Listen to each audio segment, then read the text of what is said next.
Happy new year. Happy new year सबैजनालाई। आजको हाम्रो यो भ्लगमा स्वागत छ तपाईहरुलाई। अनि हामी चाहिँ अब खानपिनको तयारी गर्दैछौँ। अब चाहिँ मटर हैन अहिले यता चाहिँ रोस्टहरु बन्दैछ। हामी यता किचनमा चाहिँ मटर बनाउँदैछौँ। यहाँ मटन छ, अब प्याज काटिरहेको छौँ, यहाँ बनाउँछौँ अनि खाएर कहाँ जाने हामी? भक्तपुर दबाई रेस्टुरेन्ट भक्तपुर जान्छौँ। अब एकचोटि उता देखाउँछौँ है त गाइज। अब यता हेर्न सक्नुहुन्छ। ह्यापी न्यू इयर बहिनी। ह्यापी न्यू इयर दादा। यहाँ रोस्ट बनिरहेको छ। यता पुलाउ उता रोस्ट भइसक्यो। सेफ हाम्रो। ल अब हामी चाहिँ मटन बनाउन जान्छौँ।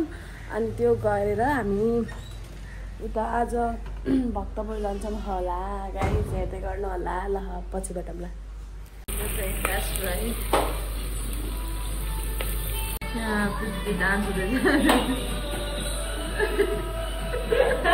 हाम्रो अब फ्राई हुँदैछ। चाहिँ कालो चिया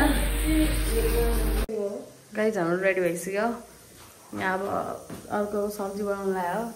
यहाँ मटर रेडी भइसक्यो। अब एकछिन पछि खाने हो। अब हामी खाना खान लाउँदै खाँदैछौँ। खाना खाने बेला भइसक्यो। यो हाम्रो पापड, यो अब खसीको मासु खाना अनि त्यो चाहिँ हाम्रो रोस्ट। अनि उहाँ चाहिँ भिनाजु अनि उहाँ साउजी साउनी घरबेटी होइन। ल अब हामी खाएपछि बोल्छौँ। ल अझै हाल्नु आरुषलाई। गाइज अब सबैजना खाना थाल्नु भएको। यहाँनिर हेर्न सक्नुहुन्छ। यता यता थालमा चाहिँ धेरै खानु। भिनाजु पनि खाँदै हुनुहुन्छ यहाँ। कस्तो भयो मटन?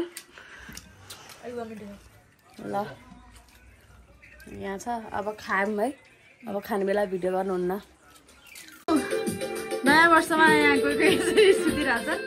कसैलाई भने यस्तो खानासाना खाएर। अर्को महोदय झोला ग्याङ म्याचिस यहाँ।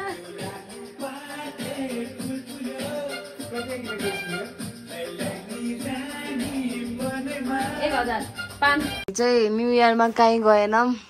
म अस्ट्रेलियाबाट आएको भर्खर सुतेको थियो अनि सपनामा फेसमा यो यस्तो भइरहेछ। दिदीको यस्तो भएर नगाऊ हामी चाहिँ। होइन यो चाहिँ होइन है फेरि त्यहाँ यस्तो भयो नि। म जान चाहिँ जान्थेँ तर त्यहाँको के अरे बिस्किट विश्व जात्रा अनि त्यहाँ गयो भने एकदम भिडभाड धेरै हुने भयो नि त।